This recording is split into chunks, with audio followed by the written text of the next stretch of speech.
What's up everybody, Matt Maran here for another quick drive video. So this time I'm in the refreshed 2018 Ford F-150. This one has the 2.7 liter EcoBoost motor, so unfortunately it doesn't have the new 5.0 to try out here. But this 2.7, is still one of the most popular engine choices here for the F-150, and a very powerful motor on its own. I'm not much of a truck guy, but I have driven a few of the competitors and whatnot, and I gotta say right off the bat, the F-150, there's a reason why it's the #1 selling truck, because it's just very nice and comfortable in here, while still being very capable, obviously, for those that do truck things with their truck.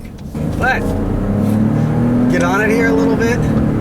Pulls pretty well, for this 2.7 liter. It's definitely tuned to be a torquey engine, and so whenever you stomp on it, you have this new 10-speed automatic, by the way, which really goes a long way into maximizing every little ounce of power the engine can put out. Now, the only other F-150 of this generation I've driven is the Raptor, which also felt very big. This feels very large as well. You feel very high up here, even in the standard F-150. Very commanding view of the road. Great visibility, though. The windows go way far down on the sides here, and so you just feel like you're just driving a bubble as far as, you have such good visibility. It feels wide and you feel high, but as far as looking down the front there, it doesn't look like it's super long, and so overall it's not too hard to drive, but it is a very smooth thing. You can still tell that this is traditional pickup truck setup, so when you go over bumps and stuff, you kind of feel the reverberations of that versus some of the unibody stuff that's less capable, like the Honda Ridgeline and things like that. This is definitely still feels very much like a truck, but it's very smooth for a truck, and that's why I said that's why these are so popular as daily drivers and whatnot, because it's so comfortable and smooth and refined. It's really quite quiet in here. We just have a noisy truck in front of us, but you can't really hear anything going on outside other than that. It's just really, there's hardly any wind noise.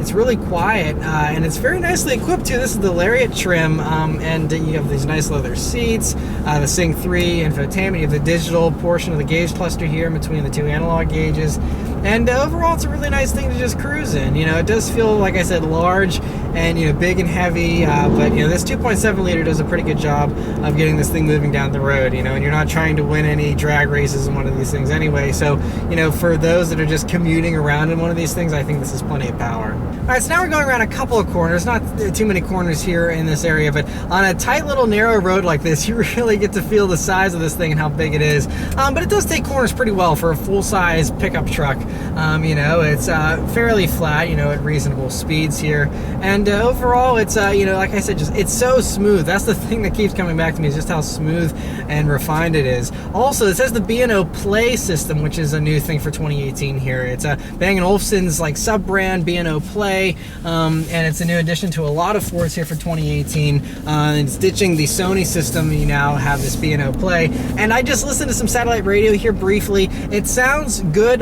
Satellite radio doesn't have the highest of quality to judge it, but it sounds pretty good, very powerful at least so far. But do another acceleration here. Let's see how this 2.7 liter does.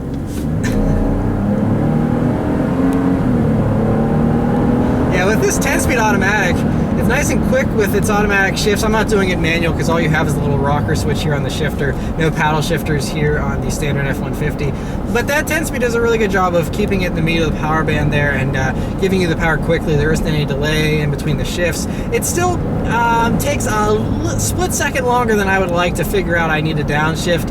And I also mentioned that in the Raptor review that I did too, where the transmission could still be a little faster. This new 10-speed that was co-developed with General Motors. It's in the ZL1, Camaro, and it's very, very quick in that. I guess the tuning is just a little different. Obviously, for a truck here, you don't need sports car fast shifts, but it would be nice if it was a little more intelligent. It just now, see, that time it was like, okay, we'll give you a couple of downshifts there, but it's always like I'm putting the pedal down and I wait a second, and then it's like, oh, here, you want more power, cool, and then it gives me the power. So wish it was a little quicker, but that's just a tuning thing. You know, maybe they'll refine over time. You know, this is the first year of this brand new 10-speed auto, but it is very smooth and, you know, refined otherwise. And it's kind of crazy, you know, just how much it'll maximize your fuel economy here.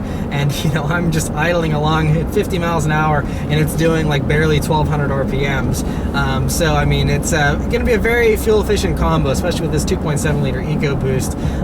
And so, whenever you need the power, then it, you know, waits and then gives you the downshifts, and then you have all the power you need there. So pretty impressed with the 10-speed so far, and you know, the driving dynamics here, the new 2018 F-150, it looks pretty good too. I know some people weren't crazy about the looks when they first revealed the 2018s here, but I think it actually looks really good and kind of takes it to a, you know, a little bit of a fresher next gen kind of look over the you know, standard current gen, you know, 2017 F-150s. And yeah, I'm sure that it's not going to offend anyone too much here. It's just you know, adding more goodness to what is already a very good truck. But yeah, so that's about it as far as all my quick drive thoughts here on the F-150. Maybe I'll get in one of these as a full week-long review here to do a more in-depth video on one of these for you guys. If you'd like to see more F-150 stuff, let me know in the comments below, and I will, you know, definitely try and get one to review. Anyway, let me know your thoughts about the F-150 in the comments below. Thank you guys very much for watching. I'll see you next time. Take care.